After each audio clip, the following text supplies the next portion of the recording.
Preethi reached the metro station and found that the escalator was not working. பிரீத்திங்கிறவங்க metro station போயிருக்காங்க. அதில் இருக்க escalator work ஆகலை.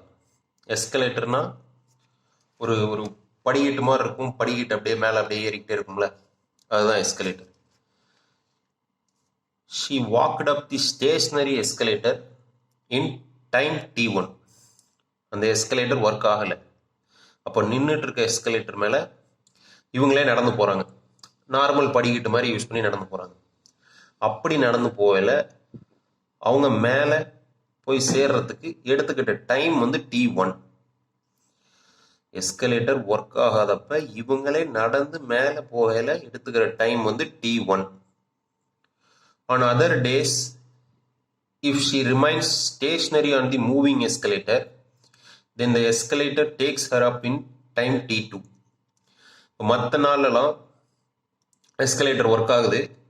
அப்படி ஒர்க் ஆகையில் இவங்க என்ன பண்ணுவாங்க அப்படின்னா, போய் அந்த எஸ்கலேட்டர் மேலே இவங்க நிற்பாங்க. அவ்வளோதான். இவங்கெல்லாம் படிக்கட்டில் ஏற மாட்டாங்க. இவங்க ஜஸ்ட் நிற்பாங்க. அந்த எஸ்கலேட்டரே அவங்கள மேலே கொண்டு போய் விட்டுரும். அப்படி அந்த எஸ்கலேட்டர் அவங்கள மேலே கொண்டு போய் விடுறதுக்கு எடுத்துக்கிட்ட time t2. The time taken by her to walk upon the moving escalator will be. இப்போ என்ன பண்ணுறாங்க அப்படின்னா, அந்த எஸ்கலேட்டரும் மூவ் ஆகுது. அவங்க அது மேலே, அதாவது எஸ்கலேட்டர் மேலே என்ன பண்ணுறாங்க அப்படின்னா, இவங்க நடந்தும் போகிறாங்க. அப்படி நடந்து போனால் அவங்க மேலே ரீச் ஆகிறதுக்கு எவ்வளோ டைம் எடுத்துப்பாங்க, எவ்வளோ டைமில் மேலே ரீச் ஆவாங்க அப்படின்றது தான் கொஸ்டின். ஃபஸ்ட்டு கேஸில் எஸ்கலேட்டர் மூவ் ஆகலை, ஸ்டேஷ்னரி எஸ்கலேட்டர், இவங்க தான் நடந்து போயிருக்காங்க.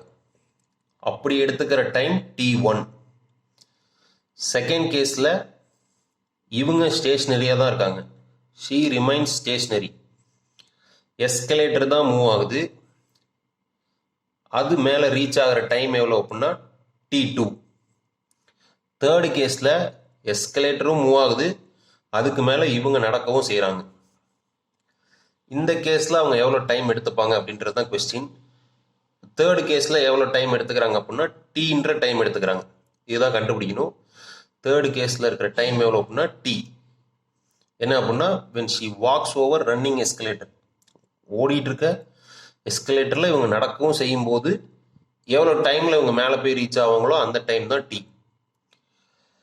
இப்போ ஃபஸ்ட்டு கேஸில் எஸ்கலேட்டர் ஸ்டேஷ்னரியாக தான் இருக்குன்னு சொல்லியிருந்தோம். இவங்க தான் நடக்கிறாங்க இல்லையா, ஷீ வாக்ட் அப். அப்போ இவங்க எவ்வளோ வேகமாக நடப்பாங்க அதை v1ன்னு எடுத்துக்கிறோம். ஃபஸ்ட்டு கேஸ் இல்லையா, அதனால் v1ன்னு எடுத்துக்கிறோம். Speed equal to distance by time. ரொம்ப ஜென்ரலான ஃபார்முலா தான். இப்போ இந்த கேஸில், இந்த கொஸ்டினில் 3 கேஸுக்குமே டிஸ்டன்ஸ் சேம். அதாவது இப்போ ஒரு இடத்துல கீழே இருந்து ஒரு இடத்துக்கு மேலே போகிறாங்க. இப்போ ஒரு இடத்துக்கு கீழே இருந்து மேலே போகிறாங்கன்னா 3 கேஸ்லையுமே அதுதான். இப்போ ஃபஸ்ட்டு கேஸில் இவங்க அப்படியே நடந்து போக போகிறாங்க. இங்கே செகண்ட் கேஸில் நிற்க போகிறாங்க, அதுவே கொண்டு போய் மேலே விட போகுது. தேர்டு கேஸில் அதுவும் மேலே போயிட்டுருக்கும், அதுக்கு மேலே இவங்களும் நடந்து போயிட்டுருப்பாங்க. இப்போ 3 கேஸ்லையுமே இங்கேருந்து இங்கே தான் போகிறாங்க இல்லையா. இப்போ அந்த டிஸ்டன்ஸ் என்னென்னு எடுத்துக்கிறோம் அப்படின்னா எஸ்ன்னு எடுத்துக்கிறோம். 3 கேஸ்லையுமே டிஸ்டன்ஸ் சேம். அப்போ ஃபஸ்ட்டு கேஸில் அவங்களோட ஸ்பீட், அதாவது அவங்க நடக்கிறாங்க இல்லையா, speed of walking v1 equal to distance by time. இந்த இடத்துல டிஸ்டன்ஸ் என்னது எஸ் பை ஃபர்ஸ்ட் கேஸுக்கான டைம் என்னது t1. செகண்ட் கேஸில் அவங்க ஸ்டேஷ்னரியாக தான் இருக்காங்க. எது தான் மூவ் ஆகுது அப்படின்னா எஸ்கலேட்டர் தான் மூவ் ஆகுது. இப்போ எஸ்கலேட்டரோட கேஸ், அதாவது எஸ்கலேட்டரோட ஸ்பீடை v2ன்னு எடுத்துக்கிறோம். இதுக்கும் டிஸ்டன்ஸ் என்னதுன்னா எஸ் டிவைடட் பை செகண்ட் கேஸில் இருக்கிற டைம் t2. தேர்டு கேஸ் என்னது, இவங்க எஸ்கலேட்டர் மேலே மூவ் ஆகிட்டு இருக்கையில் எவ்வளோ ஸ்பீடில் மேலே மூவ் ஆவாங்க அதை vன்னு எடுத்துக்கிறோம்.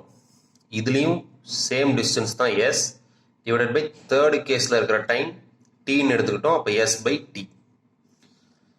இப்போது தேர்டு கேஸில் என்ன நடந்திருக்கு, எலவேட்டரும் மூவ் ஆகிட்டு இருக்கு இந்த டைரக்ஷனில். அதுக்கு மேலே இவங்களும் நடந்து போயிட்டு இருக்காங்க. அப்போது தேர்டு கேஸில் இருக்க வெலாசிட்டி எஸ்கலேட்டர் மூவ் ஆகிற ஸ்பீட், சாரி ஸ்பீடு வெலாசிட்டி இன்டர்சேஞ்சாக யூஸ் பண்ணிக்கலாம், இந்த இடத்துல ஒன்றும் பிரச்சனை கிடையாது. ஸ்பீடு ப்ளஸ் இவங்களோட ஸ்பீடு, எஸ்கலேட்டரோட ஸ்பீட் ப்ளஸ் இவங்களோட ஸ்பீடு தான் தேர்டு கேஸில் இருக்கிற ஸ்பீடாக இருக்கும் இல்லையா? ஏன்னா ஒரே டைரக்ஷனில் தான் மூவ் ஆகிட்டு இருக்காங்க. அப்போ வியை V1 ப்ளஸ் V2ன்னு எழுதிக்கலாம். இப்போ V equal to V1 plus V2னா விக்கு பதிலாக S/T இருக்குது, S/Tயை சப்ஸ்டியூட் பண்ணிடுறோம். V1க்கு பதிலாக S/T1 இருக்குது, S/T1 சப்ஸ்டியூட் பண்ணிடுறோம். V2க்கு பதிலாக S/T2 சப்ஸ்டியூட் பண்ணிடுறோம். இப்போ இந்த ரெண்டுலேயுமே S காமனாக இருக்குது, அப்போ S காமனாக வெளியே எடுத்துடுறோம். இப்போ அதே S/T ஈக்குவல் டு இது ரெண்டுலேருந்து S காமனாக வெளியே எடுத்துட்டோம். இப்போ S into 1/T1 plus 1/T2. இப்போ S ரெண்டு சைடு இருக்குது, Sக்கு S cancel. 1/T1 plus 1/T2 இருக்குது. இப்போ இதை எழுதுனோம்னா ரெண்டையும் ஆட் பண்ண என்ன வரும்? T1 ப்ளஸ் T2/T1 இன்ட்டு T2ன்னு வரும் இல்லையா? இங்கே 1/T தான் இருக்குது.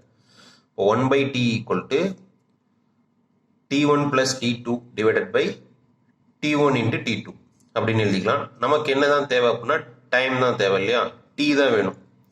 இப்போ 1/T ஈக்குவல் டு இதுன்னா T ஈக்குவல் டு இதோட ரெசிப்ரோக்கல், கீழே இருக்கிறது மேலே வந்துடும், மேலே இருக்கிறது கீழே வந்துடும். இப்போ T1 T2 by T1 plus T2. எந்த ஆப்ஷன் கரெக்ட்னா ஆப்ஷன் சி.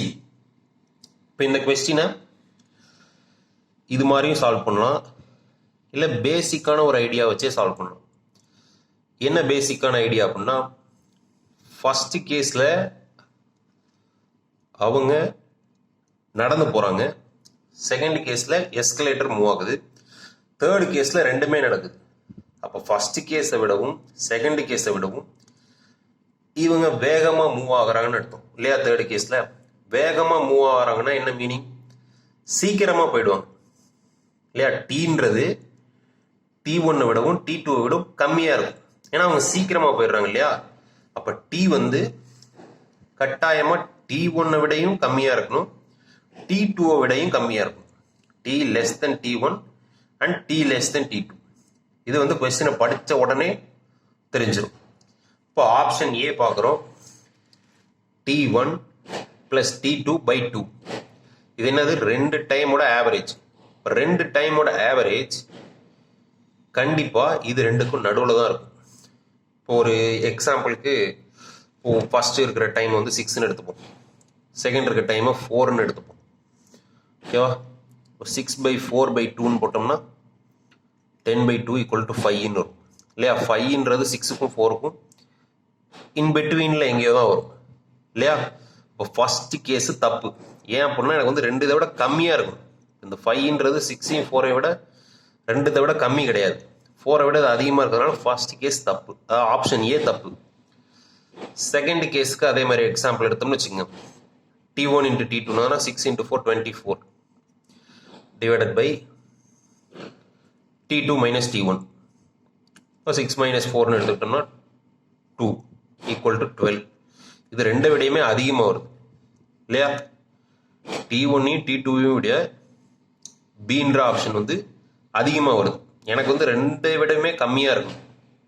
அப்போ ஆப்ஷன் பியும் தப்பு. ஆப்ஷன் சி எடுத்துக்கிறோம், அதே 6 × 4 divided by T2 plus T1. அப்போ 6 ப்ளஸ் 4னா 10ன்னு வந்திருக்கும். இப்போ 24/10 எவ்வளோ வரும்?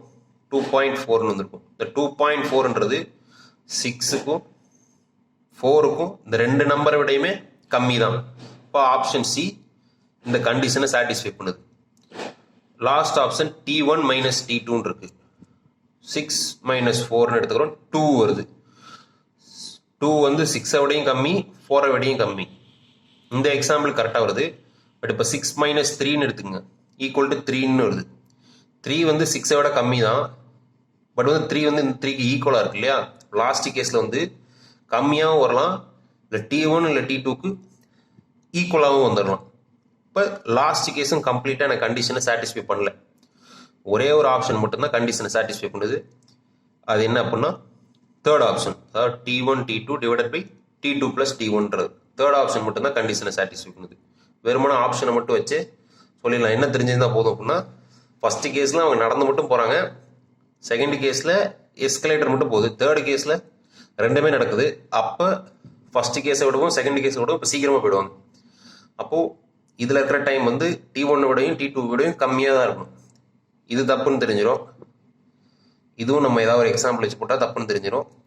இது சில எக்ஸாம்பிள்ஸ் மட்டும் கரெக்டாக வரும். இதுக்கு நம்ம கரெக்டாக அந்த மாதிரி எக்ஸாம்பிள்ஸ் வச்சோம்னா, அதாவது 6 - 3 இல்லை இப்போ 8 - 4னா ஒரு நம்பருக்கு ஈக்குவலாக வந்துடும் இல்லையா? அப்படி வச்சோம்னா ஈக்குவலாக வந்துட்டுனா அப்போ இந்த கேஸும் தப்பாயிடும். இப்போ ரிமைனிங் இருக்கிற இந்த ஒரு கேஸ் தான் கரெக்டு. ஏதாவது ஒரு எக்ஸாம்பிள் வச்சு போட்டாலும் கரெக்டாக வருது. இப்போ ஆப்ஷன் சி தான் கரெக்ட்.